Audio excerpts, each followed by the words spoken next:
Ponto e Contraponto. Eu sou Benhur Ferreira e junto com Edir Viegas, vamos estar discutindo várias questões. Tudo bem, Edir? Tudo certo? Bem, Benhur, tudo certo. Depois de um final de semana, estamos aqui de volta. Que bom, muito bom estar aqui.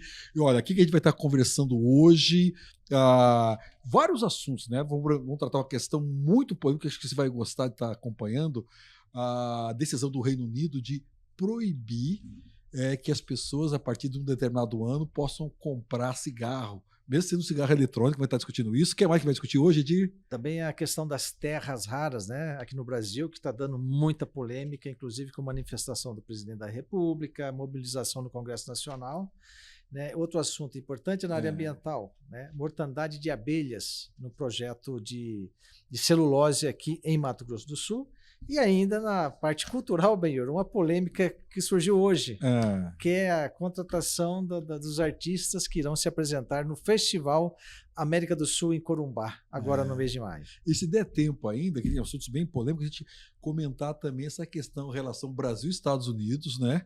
O Brasil aplicando o princípio da reciprocidade, expulsaram, ou pelo menos cancelaram, né, o visto, né, do delegado brasileiro da Polícia Federal dos Estados Unidos, e o Brasil aplicou a mesma questão. Se der tempo de discutir isso aí também. Vamos lá? Vamos começar por onde? Vamos.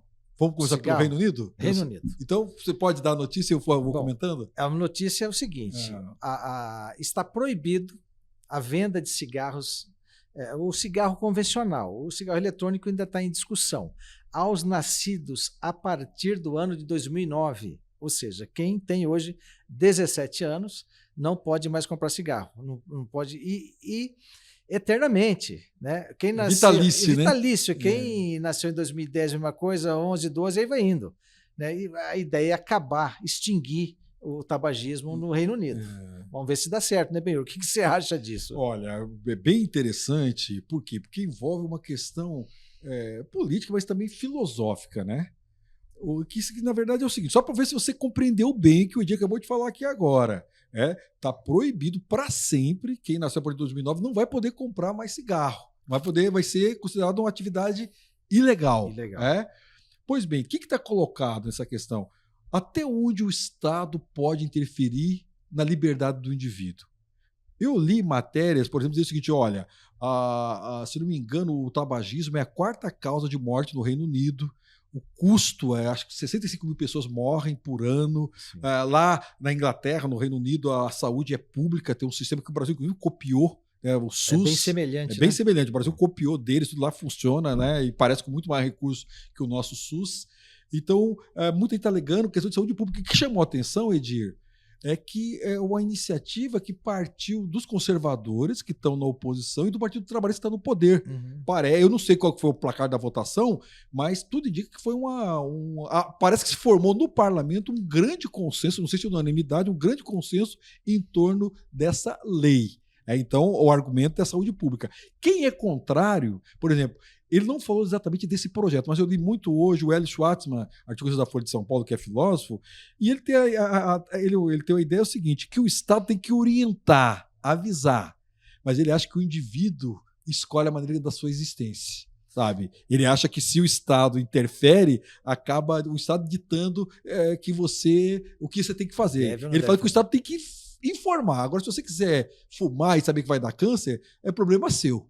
Enfim, um pouco esse debate está colocado. Né? Penso que pelo fato de termos um modelo no Reino Unido semelhante ao SUS, então é o Estado que vai bancar eventual problema de saúde dos tabagistas. Agora, só que chama atenção para um outro ponto de vista. Tudo que é proibido, ele gera um mercado negro, um mercado paralelo, vamos dizer assim. É o mesmo do mercado das drogas. A maconha é proibida, a cocaína é proibida, então é crime você comprar, vender. Isso gera aquele mercado, que é o tráfico. Será que com o tabaco não vai acontecer a mesma coisa no Reino Unido? No Brasil, por exemplo, os cigarros falsificados têm maior circulação do que os cigarros regulamentados, vamos dizer assim, produzidos pela indústria nacional. Então, é uma experiência, assim, a ficar de olho. Mas você colocou vários pontos interessantes, porque, primeiro assim, até onde a lei realmente muda o comportamento? Tem essa questão, né? Até onde a gente tem essa crença que a lei resolve tudo, e aí a gente pode se deparar com a lei seca nos Estados Unidos, gerou, né, uma série de gangues, né, tráfico de bebida, aquela coisa toda, né? Exato. Ao mesmo tempo, você percebe que parece que o governo britânico abriu mão. Tipo assim, essa geração que está aí está perdida.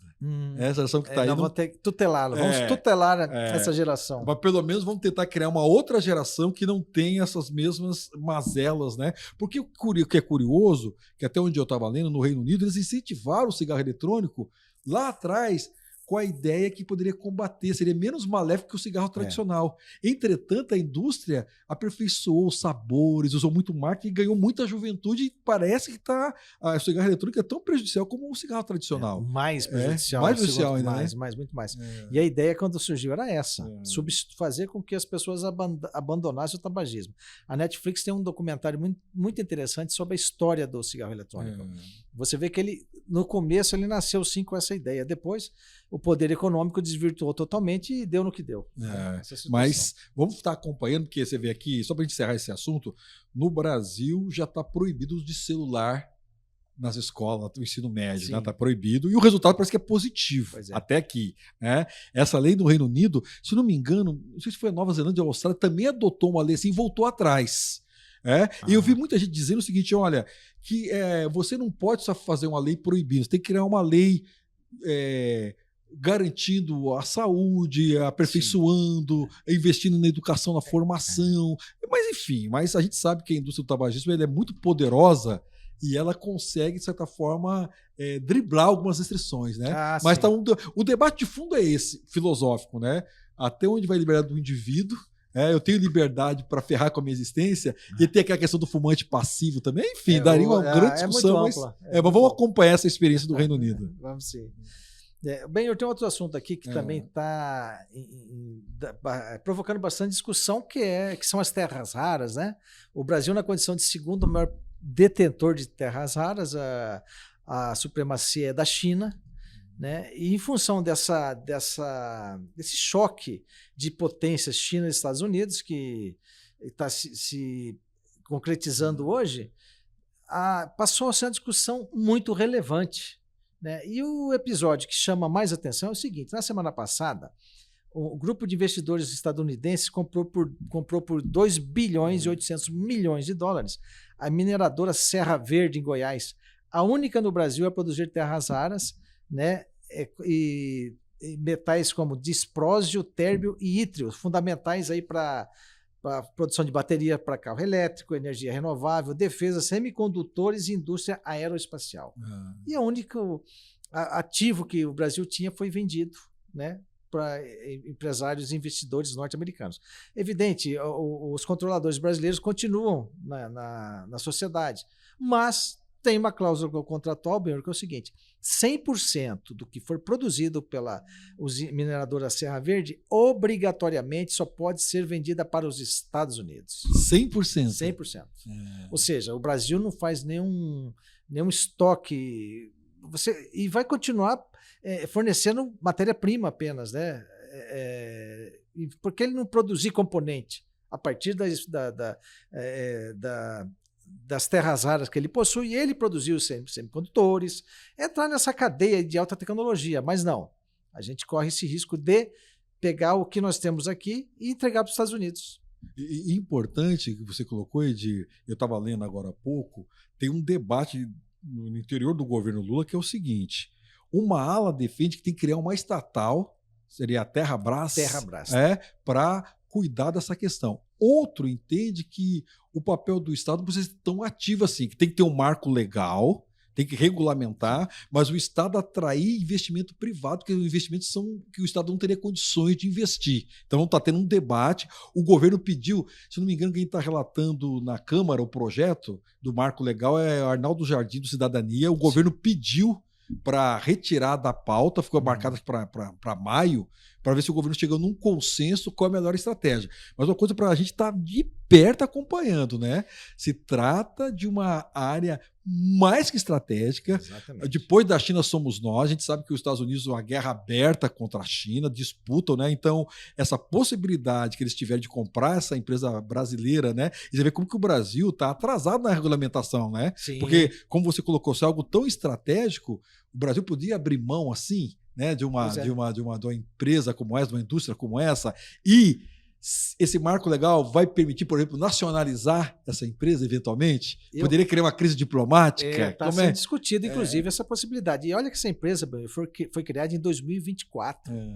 Ou seja, 2 anos depois, 3 anos depois, ela está sendo vendida por 2 bilhões e 800 milhões de dólares. Veja que o potencial disso. E o Brasil, voltando atrás para fazer uma comparação, o Brasil, quando abriu mão da rede de postos da BR, que foi privatizado, na crise agora do Oriente Médio, lá no Estreito de Hormuz, com o preço do combustível, se o Brasil tivesse ainda com a rede BR, controlaria os preços, seguraria os preços, não evitaria a especulação e estava tudo resolvido.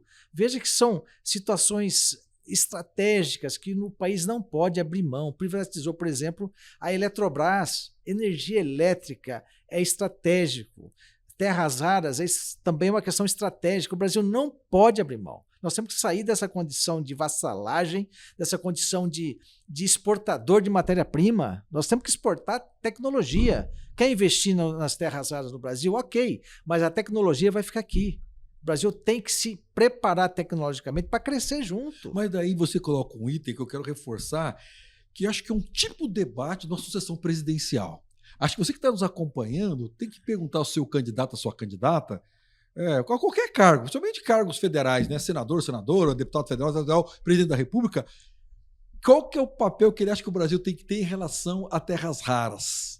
O que o Brasil, ele acha que tem que criar uma estatal, ele acha, enfim, é um debate que tem que fazer, acho que tem que, essa questão que você falou da distribuidora, da BR, sim, das refinarias, porque alguns acreditam que a iniciativa privada toca melhor essas questões, outros, você colocou muito bem, olha, não cria uma fragilidade para o Brasil, será que algumas áreas, claro, não se trata daquele debate, é privado ou é estatal, mas o que é público, né? Exatamente. Que vai além dessa categoria, eu posso ter algo tocado pelo iniciativa privada, mas o Estado ele pode criar modelos que ele não abra a mão de um certo controle, né? Atrair capital. Aqui no Mato Grosso do Sul tem algumas experiências interessantes de parceria público-privada. Não sei se seria nenhum caso, mas eu queria reforçar isso, né? A meu ver, esses temas são temas típicos da sucessão presidencial. Um modelo que a gente quer. Ao invés de ficar discutindo mamadeira de piroca, vai fechar ideologia de gênero. Ideologia de gênero, acho que esse é o debate que a gente tem que estar travando. E fica aqui uma pergunta para os nossos 3 senadores, Nelson Trade, Soraya Tronic e Tereza Cristina. Como votarão os nossos senadores? Como votarão nossos 8 deputados federais com relação a esse projeto de lei a respeito das terras raras? Nós vamos entregar para os Estados Unidos as nossas riquezas ou nós vamos dotar o Brasil de instrumentos, de mecanismos para conquistar a sua independência nesse setor? Fica aí a pergunta. Uma boa pergunta, uma boa questão, né? Tipicamente da política, né? De escolhas. Né? Exatamente. E aí nós vamos acompanhar, Bel. Vamos acompanhar. Vamos falar agora, vamos mudar de assunto? Tem uma questão aqui ambiental também muito séria, né? É um acidente que aconteceu no ano passado, final do ano passado, né? Aqui no interior do nosso estado, né? Que foi a mortandade de milhares de abelhas ali em Santa Rita do Pardo, né? Ali a empresa Suzano de celulose tem uma floresta e várias criações várias atividade de apicultura no entorno. E no final do ano passado, usando um veneno fipronil, né, os técnicos da Suzano foram pulverizar a lavoura e o veneno atingiu as colmeias. Morreram milhares de abelhas, um prejuízo não só ambiental, mas também econômico para os apicultores, né?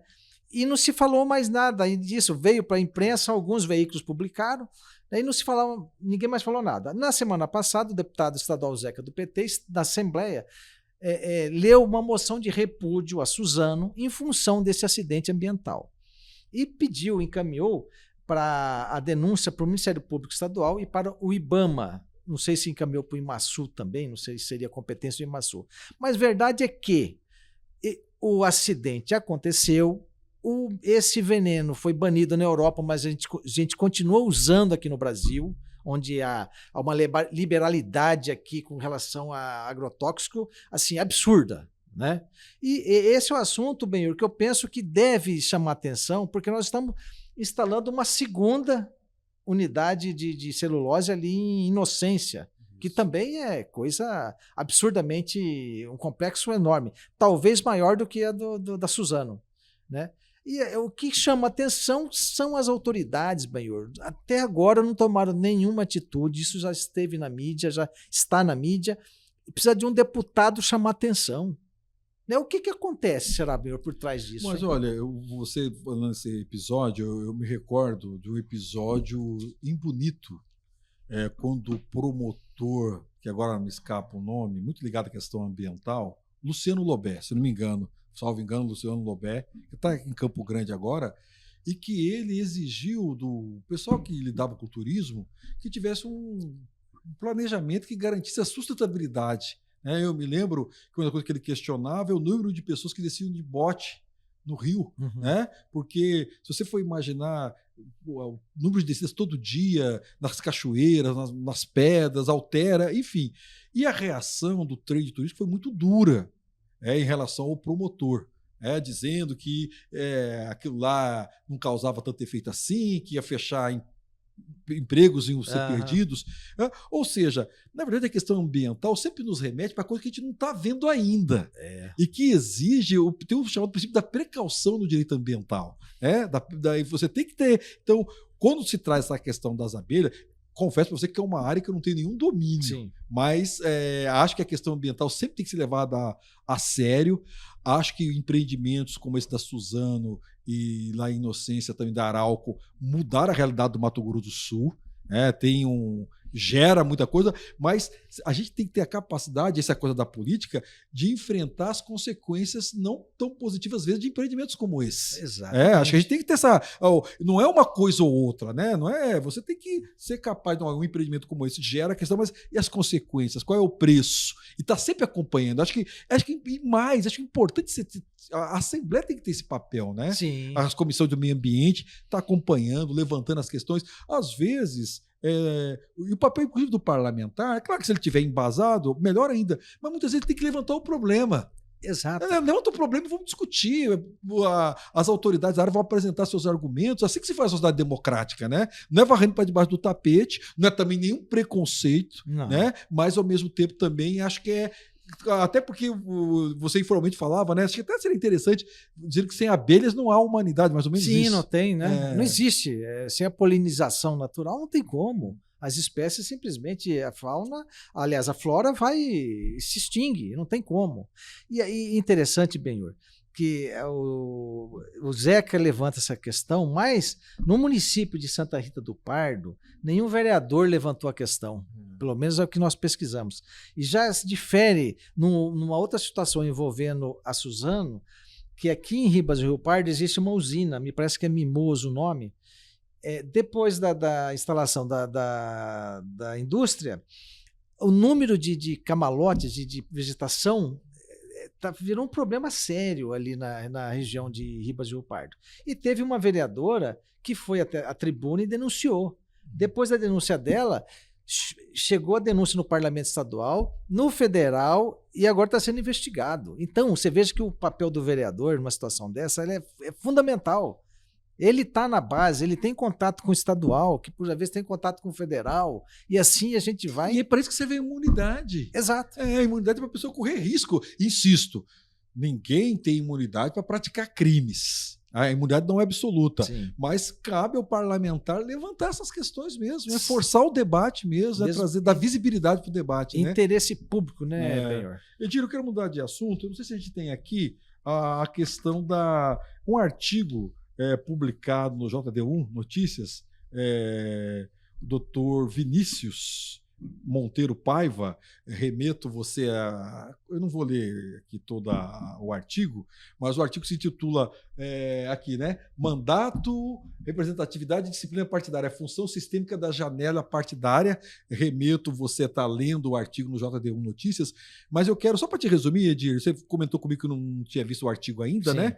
Basicamente, ele explica como é que funciona no Brasil, que o mandato pertence ao partido, foi uma decisão do Tribunal Superior Eleitoral, depois do Supremo, e agora está a modificação legislativa que diz que o mandato é do partido. Se a pessoa muda de partido sem ter uma razoabilidade, uma justificativa plausível, pode perder o mandato. Sim. Porque o mandato é do partido, não é da pessoa. Então, esse é o artigo, um pouco ele explica isso. Eu fui procurar, isso foi pesquisa rápida, e se alguém tiver informação, pode mandar aqui para a gente, para o JD1, aqui para a gente, para o ponto e contraponto, né? Fui pesquisar em que lugar do mundo que tem a chamada janela partidária. Para explicar para quem não é da área, a janela partidária é que a pessoa pode mudar de partido 30 dias, o mês de março, foi agora, né? Sim. 6 meses das eleições, a pessoa pode mudar de partido sem justificativa. Exato. Então, eu fui ver, não achei nenhum lugar do mundo como o Brasil. É uma jabuticaba. É uma jabuticaba. E mais, a meu ver, não sei a tua opinião, Edir, fragiliza nosso sistema partidário. Porque, insisto, quem usou a janela partidária o fez porque está no sistema. O problema não é de quem mudou de partido. A questão é que a gente tem que amadurecer uma democracia para que as pessoas fiquem no partido e construam seu ponto de vista nesse partido, né? Claro que a cláusula de barreira vai forçar a diminuir o número de partidos, mas eu acho que a janela partidária, insisto, foi utilizada, as pessoas que utilizaram não teriam problema, mas do ponto de vista da nossa democracia, não me parece que é uma medida que tem que se sustentar no tempo. Eu espero que em breve a gente acabe com a janela partidária e as pessoas possam permanecer no seu partido para ganhar ou para perder, porque assim é política, né? Sim, mesmo porque, Benhur, é um contrassenso. Se eu me filiei ao partido de esquerda, significa que eu li o programa do partido, aquele programa me convenceu, é exatamente o que eu penso, então vou me filiar nesse partido. Mesma situação para quem se filia no partido de direita, de centro-direita e por aí vai. Nessa janela partidária agora, gente, em função da sobrevivência política para garantir o mandato, nós vimos parlamentares do espectro da esquerda, né, do centro-esquerda, se filiando no partido de direita. Gente, mudou. De uma hora para outra mudou a concepção ideológica. É lógico, está na cara que foi um casuísmo, né? Teve deputado aí que foi batendo de porta em porta, você sabe disso, não vamos citar nomes aqui, mas quem acompanha a política sabe. Então, é uma excrescência, na realidade é uma excrescência, uma jabuticaba como tantas outras, mas que enfraquece sim a política do Brasil, a questão política, uma reforma política, se viesse, teria que acabar com essa situação, com certeza. Então, a mandato, representatividade e disciplina partidária, a função sistêmica da janela partidária. A única função sistêmica da janela partidária, a meu ver, é dar oportunidade para o político que não tem compromisso programático com a sua legenda de mudar para onde bem entender. Concordo com você. Fica aqui, né? Mas remeto você a lendo a opinião do Dr. Vinícius, que é especialista em direito eleitoral. Edir, eu tenho um último assunto aqui, não sei se a gente tem também trouxe aqui, essa questão da reciprocidade. Sim. Vamos só explicar? Você explica aí, eu vou comentando, pode ser? Sim. Bom, o princípio da reciprocidade, dois países acordam que vai ser igual o seu tratamento para comigo e o meu tratamento contigo. Tá? Se eu te expulsei da minha casa, você tem o direito de me expulsar da sua casa. Né? Então, tudo que você faz tem a mão e contramão. Mais ou menos isso. Isso mesmo. Por que foi importante essa explicação que o Edir fez? Os Estados Unidos, eles praticamente expulsaram, talvez a palavra não seja mais correta, mas enfim, a presença, não permitiram a presença mais de um delegado da Polícia Federal nos Estados Unidos. E a questão que está colocada é que esse delegado teria atuado na prisão do Ramage, que é um criminoso condenado no Brasil há mais de 16 anos, fugiu para os Estados Unidos, o visto dele venceu e ele foi para a infração de trânsito, né? Mas no que está colocado no fundo mesmo, o Brasil exerceu a reciprocidade dele, é a questão do Trump, né? Como é que o Trump vai estar interferindo na eleição do Brasil? Aí que acho que é essa a grande questão. Por quê? Porque Teve um primeiro momento que o Eduardo Bolsonaro articulou punições ao Brasil tarifaço. Isso colocou o Lula no jogo novamente. A avaliação dele não estava muito boa. Depois desse tarifaço, a postura que ele tomou em defesa do Brasil, ele melhorou muito na avaliação. Foi revogado o tarifaço. O Lula e o Trump se aproximaram, mas agora a gente percebe de novo um distanciamento entre Lula e Trump, por causa de questões como essa, sim, porque claramente foi uma postura ideológica de setores do governo americano, mostrou que o Eduardo Bolsonaro e o Paulo Figueiredo têm uma certa força em alguns setores do governo americano. Então, o que a gente vai estar trazendo aqui para vocês é que papel o Trump vai ter na eleição brasileira. Como é que vai ser, né? Já que aqui algumas manifestações, as pessoas comparecem, alguns, né, com bandeira dos Estados Unidos, alguns acusam o Brasil de ser anti-americano, a todo esse debate em torno da influência da China aqui na América Latina, enfim. Então, também me parece que é um tipo de tema, soberania, discussão, relação estratégica, né? O Brasil até aqui, historicamente, tem uma posição muito equilibrada, né? O Brasil, ele negocia... A diplomacia brasileira tem esse viés. Tem, muito profissional, né? Exatamente. E lembrando, bem, o que é interessante, esse delegado foi expulso, né, porque teria, segundo as autoridades estadunidenses, tentado descumprir uma perseguição, descumprir a lei nos Estados Unidos, alguma coisa assim. Ora, gente, isso é o maior absurdo do mundo. Porque se o delegado está lá trabalhando em parceria com o ICE, que é a polícia de migração dos Estados Unidos, é porque ele está autorizado. E quem fez a prisão não foi o delegado brasileiro, foi o ICE, por 2 motivos. Primeiro motivo, numa infração de trânsito. Segundo motivo, o visto estava vencido. Ou seja, o Ramagem estava, sim, numa situação irregular nos Estados Unidos. O delegado, a única coisa que ele fez foi postar na rede social que aquilo lá foi em decorrência de uma ação conjunta entre a polícia brasileira e o ICE. Inclusive, isso foi reverberado aqui pelo Itamaraty, pelo presidente Lula. No final, os Estados Unidos disse que não e expulsou esse policial. E o Lula agora, não o Lula, o diretor-geral da Polícia Federal, hoje assinou, não sei se é uma portaria, não sei qual é o termo dessa norma, também não expulsando o policial estadunidense que está aqui, mas tirando as credenciais para ele ter acesso ao banco de dados da Polícia Federal, no qual ele tinha acesso, por quê? Nas investigações de conjunto ele participava, representando os Estados Unidos. Isso no crimes transnacionais, deve ser por aí. Ou seja, a reciprocidade, e o diretor-geral lamentou, olha, eu lamento, mas tive que fazer isso em função do princípio da reciprocidade. E uma coisa, dá para a gente discutir outro dia aqui, tá? Eu sou especialista, é fundamental a cooperação internacional, né? O crime, você colocou muito bem, é transnacional, então a cooperação, compartilhar dados, inteligência, tudo, né?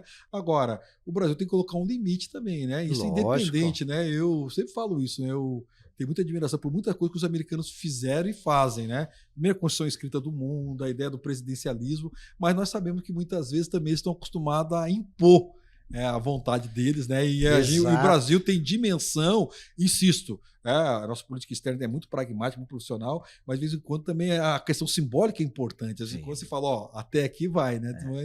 Porque o Brasil tem estatura.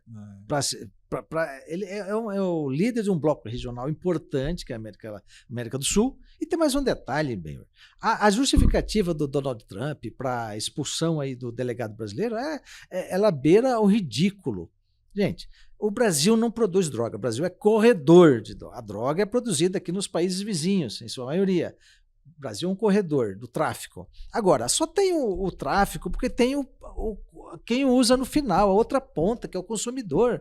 E aonde está o maior índice de consumo? Nos Estados Unidos. Ou seja, Estados Unidos, você quer combater o crime organizado, o narcotráfico? Eduque sua gente, os seus nacionais, a não consumir drogas. Porque enquanto houver demanda, a oferta vai estar aí.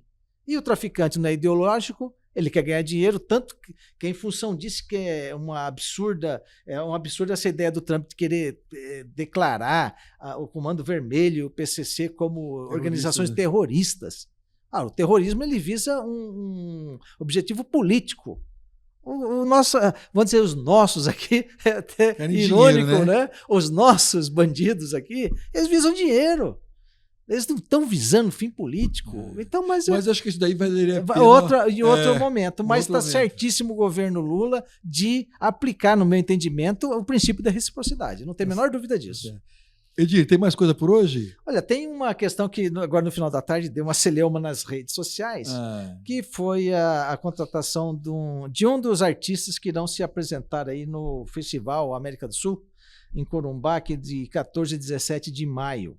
Né? Então já tem alguns nomes confirmados, como o Marcelo D2, o Dilcinho, que é da área sertaneja, eu não conheço, confesso que eu não conheço, e apareceu também um terceiro agora, o Dennis DJ, que seria DJ Dennis, também não conheço, mas chama atenção o valor do cachê, né? R$550 mil, né? Não é pouca coisa, e com todo respeito a quem gosta de funk, quem gosta de sertanejo, quem gosta de música clássica, o que for, é gosto, não se discute, tudo é cultura. Agora, chama atenção, né? Eu andei olhando, Benhur, algumas letras das músicas do DJ Dennis, uma delas é a Malandramente, né? Tem um trecho da letra que é interessante, abre aspas, a menina inocente se envolveu com a gente só para poder curtir, malandramente. Aí, safada, na hora de ganhar madeirada, a menina meteu o pé para casa, meteu o pé na gíria aí, foi embora, correu para casa. E sobre o que é ganhar madeirada, acho que não precisa nem explicar. Acho que já o entendimento é total. Aí tem uma outra música, outra pérola desse mesmo DJ, que é Monstrão. A letra é profunda, abre aspas. E aí, Monstrão, me arrasta pro seu barraco e soca. Aí o soca vai, até terminar a letra, soca com pressão, fecha aspas. Bom, esse é um dos artistas que vão se apresentar em Corumbá. Eu não sei o critério que a cultura aqui do nosso estado, a Secretaria de Cultura, usa, se é pesquisa, como é que é. Mas, gente, eu não vi ainda até agora quais são os artistas regionais que irão se apresentar, muito menos o valor do cachê. Como não sabemos também qual é o valor do cachê do Marcelo D2 e do Dilcinho. Sabemos que o do Dennis DJ, que inclusive é acusado pela ex-companheira, que é ex-bailarina do Faustão, de agressão e crime sexual. Né? Mas acusação é acusação, não tem condenação. Mas são algumas situações que eu, na condição de jornalista, eu sinto na obrigação de levantar a discussão. Respeito quem gosta de funk, respeito quem gosta de sertanejo, não tenho nada contra, cada um com o seu gosto. Mas se trata de dinheiro público. E quando se trata de dinheiro público, todo questionamento é válido. Eu acho importante, Edir, a própria ideia do festival, né? Esses festivais de Bonito, América do Sul, eles criaram uma marca aqui no Mato Grosso do Sul. E acho que os governos, colocar no plural, tende a atender essa diversidade, né? Sim. A minha filha ouve muito funk, algumas dessas letras eu conheço. Claro que sempre cabe o debate, o que cabe o poder público financiar. Sim. Eu sempre acho que o poder público tem que financiar coisas que o próprio mercado não...